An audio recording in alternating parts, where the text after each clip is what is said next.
আবাস যোজনার টাকা দিতে তৈরি হয়ে গেছে নবান্ন। ভোট পর্ব মিটলেই পোর্টাল বানিয়ে শুরু হবে উপভোক্তা যাচাই এবং তারপরে শুরু হবে এই আবাস যোজনার টাকা দেওয়া এবং আগামী ডিসেম্বর মাসের মধ্যে এই টাকা দিয়ে দেওয়া হবে বলে এখনো পর্যন্ত জানা যাচ্ছে। এর আগে রাজ্য সরকার 100 দিনের কাজের টাকা যেভাবে মিটিয়েছিল ঠিক সেমনভাবে কিন্তু আবাস যোজনার টাকাও রাজ্য সরকার বহন করবে বলে নবান্ন সূত্রে খবর। এবং এবছরে যে বাজেট পেশ করা হয়েছিল সেখানে কিন্তু এই আবাস যোজনার জন্য আলাদাভাবে বাজেট ধরা হয়েছিল। বন্ধুরা, আপনাদের সকলের জন্য এই মুহূর্তে আবাস যোজনার টাকা কবে দেওয়া হবে এবং পোর্টাল তৈরি করে কিভাবে আপনাদের তথ্য যাচাই বাছাই করা হবে সেই সম্পর্কে একটা সঠিক ধারণা আজকে আপনাদের দেব। আপনারা যদি আমাদের এই চ্যানেলে নতুন হয়ে থাকেন তবে অবশ্যই চ্যানেলটিকে সাবস্ক্রাইব করে রাখুন এবং বেল আইকনে ক্লিক করে অল নোটিফিকেশনটি চালু করে রাখুন এরকম কেন্দ্র ও রাজ্য সরকারি সব রকম প্রকল্পের সঠিক তথ্য সরকারি অফিস থেকে সরাসরি জানার জন্য। বন্ধুরা, নবান্ন সূত্রে খবর, কেন্দ্র টাকা না দিলেও এবারে আবাস যোজনার আওতায় থাকা সেই 11 লক্ষ বাড়ি তৈরির টাকা দেবে নবান্ন। এবছরের বাজেটে সেই কথাই কিন্তু ঘোষণা করেছিলেন মুখ্যমন্ত্রী। আপনারা জানেন যে 100 দিনের কাজের টাকা কেন্দ্র না দিলেও দিয়েছিল রাজ্য সরকার। এবারে আবাস যোজনার টাকাও তাদের নিজেদের উদ্যোগে দেওয়ার বন্দোবস্ত করেছে নবান্ন। সেই লক্ষ্যে এই নতুন পোর্টাল কিন্তু চালু করতে চলেছে রাজ্য সরকার। এক্ষেত্রে কেন্দ্র সরকারের বঞ্চনাকে ইস্যু করে লোকসভা ভোটে বিজেপির বিরুদ্ধে লড়াইয়ে নিজেদের রণকৌশল সাজিয়েছে তৃণমূল সরকার। আবাসের 11 লক্ষ বাড়ির টাকা কেন্দ্রের নরেন্দ্র মোদী সরকার আটকে রেখেছে বলে অভিযোগ তুলে ভোটের প্রচার চালাচ্ছে শাসক দল। আর এই আবহেই এবারে আবাসের টাকা দেওয়ার প্রতিশ্রুতি দেওয়া শুরু করা হয়েছে। নির্বাচন চলাকালীন কিন্তু এই পোর্টাল তৈরি করা হয়েছে এবং ভোট পর্ব চলাকালীনও কিন্তু পোর্টালের কাজ চালাতে কোনো রকমের অসুবিধা নেই বলে জানিয়েছে নবান্ন।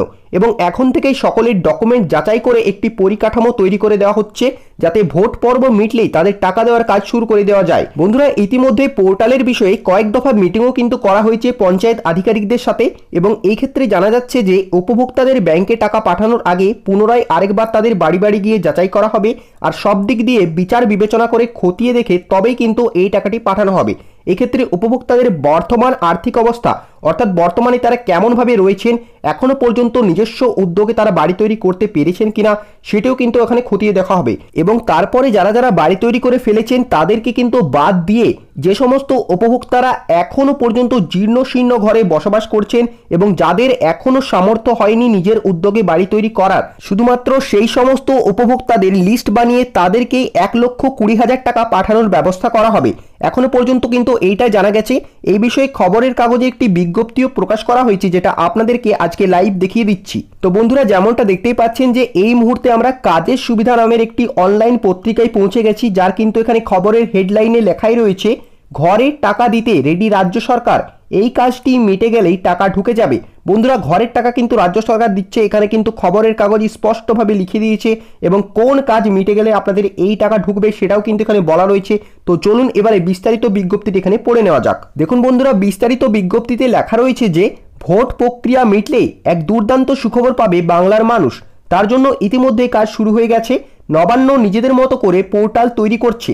লোকসভা নির্বাচনের প্রক্রিয়া মিটে গেলেই এবারে আবাস যোজনার বকেয়া টাকা দেওয়ার কাজ শুরু করবে রাজ্য সরকার। এর জন্য কিন্তু পোর্টাল তৈরি করা হচ্ছে। রাজ্য এই বিষয়ে আর কেন্দ্রের জন্য অপেক্ষা করে থাকতে চায় না। ঘটনা হলো, সরকারি প্রকল্পের টাকার হিসাব নিয়ে গত কয়েক বছর ধরেই কেন্দ্রীয় সরকারের সঙ্গে পশ্চিমবঙ্গের সরকারের টানাপোড়েন চলছে আর এর জোরে ক্ষতিগ্রস্ত হচ্ছে গরিব মানুষজন।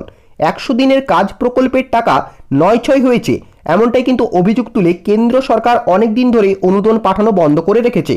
ফলে গরিব মানুষদের কিন্তু পরিবারের সদস্যরা কাজ করেও সরকারের কাছ থেকে এই 100 দিনের কাজের টাকা পাচ্ছে না। বন্ধুরা, এখানে আরও বলেছি যে রাজ্য সরকার নিজে উদ্যোগ নিয়ে গত 1 মার্চ বাংলার গরিবদের 100 দিনের কাজের বকেয়া অর্থ মিটিয়ে দিয়েছে। অর্থাৎ বন্ধুরা, যাদেরকে কেন্দ্র সরকার 100 দিনের কাজ করিয়েও কিন্তু টাকা দিচ্ছিল না, যেহেতু তারা বলছিল যে বাংলায় নাকি দুর্নীতি হয়েছে, এবারে কিন্তু রাজ্য সরকার মার্চে কিন্তু আপনাদের সেই টাকা দিয়ে দিয়েছে। তারপরে মুখ্যমন্ত্রী ঘোষণা করেছিলেন যে কেন্দ্র টাকা না দিলেও এবারে আবাস যোজনার প্রায় 11 লক্ষ উপভোক্তাকে বাড়ি তৈরির টাকা রাজ্য সরকার নিজের থেকেই দেবে। বন্ধুরা, এই ক্ষেত্রে 100 দিনের কাজের মতোই বাংলায় প্রধানমন্ত্রী আবাস যোজনার অধীনে গরিবদের বাড়ি করে দেওয়ার প্রকল্পের অর্থ কিন্তু ব্যাপকভাবে নয়-ছয় হয়ে বলে অভিযোগ রয়েছে। এই নিয়ে রাজ্যের শাসক দল তৃণমূল কংগ্রেসের স্থানীয় নেতাদের বিরুদ্ধে আমজনতার ক্ষোভও দেখা গিয়েছে, যা কিন্তু আপনারা বিভিন্ন খবরের কাগজে দেখতে পেয়েছেন, বিভিন্ন খবরের চ্যানেলে দেখতে পেয়েছেন। এবং সেখানে কিন্তু তারা বারবার বলছে যে আমরা প্রকৃত গরিব রয়েছি, অথচ আমরা টাকা পাইনি, কিন্তু আমাদের পাড়ার বা আমাদের গ্রামের যারা বড় লোক রয়েছে, যাদের অলরেডি পাকা বাড়ি রয়েছে, তারা কিন্তু টাকা পেয়ে গেছে এবং তাদের বাড়িও তৈরি হয়ে গেছে।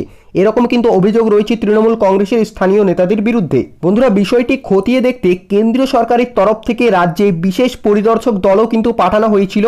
তারপর থেকে কেন্দ্রীয় সরকার আবাসের অর্থ দিচ্ছে না বলে রাজ্য সরকার অভিযোগ করে আসছিল। আপনারা জানেন যে প্রায় 130টি কেন্দ্রীয় দল কিন্তু রাজ্যে এসেছিল, আপনাদের সবার বাড়ি পর্যবেক্ষণ করেছে, তারা রিপোর্ট তৈরি করেছে, কিন্তু সেই রিপোর্ট এখনো পর্যন্ত প্রকাশও করেনি কেন্দ্র সরকার যে কাদের কাদের গ্রামে দুর্নীতি রয়েছে বা কোন এলাকায় দুর্নীতি রয়েছে সেটাকে কিভাবে ঠিক করা হয়েছে। সেই বিষয়ে কিন্তু কোনো রিপোর্টই কেন্দ্র সরকার এখনো পর্যন্ত প্রকাশ করছে না এবং তারা কিন্তু বাংলায় টাকাও দিচ্ছে না। তবে দেখুন বন্ধুরা, এখানে কিন্তু আপনাদের জন্য একটি খুশির খবর রয়েছে। তবে কেন্দ্রের টাকার জন্য আর অপেক্ষা না করে থাকার সিদ্ধান্ত আগেই ঘোষণা করে দিয়েছিল রাজ্য সরকার। খোদ মুখ্যমন্ত্রী মমতা বন্দ্যোপাধ্যায় এবারে আবাস যোজনার ঘর নিয়ে বিকল্পের পথের সন্ধান দেন। মুখ্যমন্ত্রী আগে ঘোষণা করেছিলেন যে 1 মে থেকে আবাস যোজনার উপভোক্তাদের বকেয়া টাকা রাজ্যের তহবিল থেকে দেওয়া শুরু করবেন, কিন্তু ইতিমধ্যেই লোকসভা নির্বাচনের জন্য আদর্শ আচরণবিধি জারি হয়ে যাওয়ায় সেই কাজ কিন্তু থমকে যায়। দেখুন বন্ধুরা, আপনাদের মধ্যে অনেকেই কিন্তু আমাকে অভিযোগ করেন কমেন্টে যে আমি আপনাদের বলেছি যে 1 মে থেকে আপনাদের টাকা দেওয়া হবে, কিন্তু এখনো পর্যন্ত আপনাদের টাকা পৌঁছালো না। এটা কিন্তু বন্ধুরা আমার ভুল নয়, মুখ্যমন্ত্রী যা বলছেন আমি কিন্তু তাই আপনাদেরকে দেখাচ্ছি। মুখ্যমন্ত্রী যখন বলছিলেন যে 1 মে থেকে টাকা দেবে, আমি কিন্তু তাই বলছিলাম যে 1 মে থেকেই টাকা দেবে, কিন্তু এবারে হঠাৎ করে লোকসভা নির্বাচন এসে পড়ায় এবারে কিন্তু 1 মে থেকে আপনাদের টাকা দেওয়া হচ্ছে না, এবারে কিন্তু আপনাদের টাকা দেওয়ার তারিখটি একটু পিছিয়ে দেওয়া হয়েছে। তবে বন্ধুরা, নির্বাচন চলাকালীন বাড়ি তৈরির টাকা দিতে না পারলেও তার জন্য প্রস্তুতির স্বার্থে প্রশাসনের কোনো রকম বাধা নেই। তাই নির্বাচনী আচরণবিধি উঠে গেলেই এই আবাস যোজনার উপভোক্তারা যাতে সঠিক প্রক্রিয়া মেনে আবেদন করে তাদের অনুদানের অর্থ পেতে পারেন, তার জন্য কিন্তু নতুন পোর্টাল তৈরির উদ্যোগ নিচ্ছে রাজ্য সরকার। অর্থাৎ বন্ধুরা, পোর্টাল কিন্তু আপনাদের তৈরি হয়ে গেছে এবং এখন আপনাদের ডকুমেন্টের যাচাই বাছাই চলছে। আপনারা যারা যারা আবেদন করেছিলেন, আপনাদের সমস্ত কাগজপত্র ডকুমেন্ট যাচাই হচ্ছে, চেক করা হচ্ছে।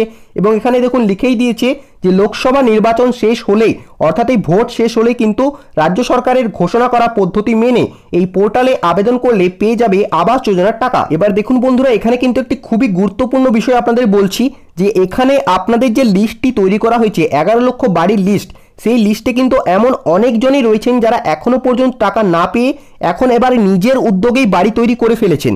তাদের জন্য কিন্তু এখানে দুঃখের খবর রয়েছে, তাদের জন্য এবারে আর কোনো রকম টাকা বরাদ্দ হচ্ছে না।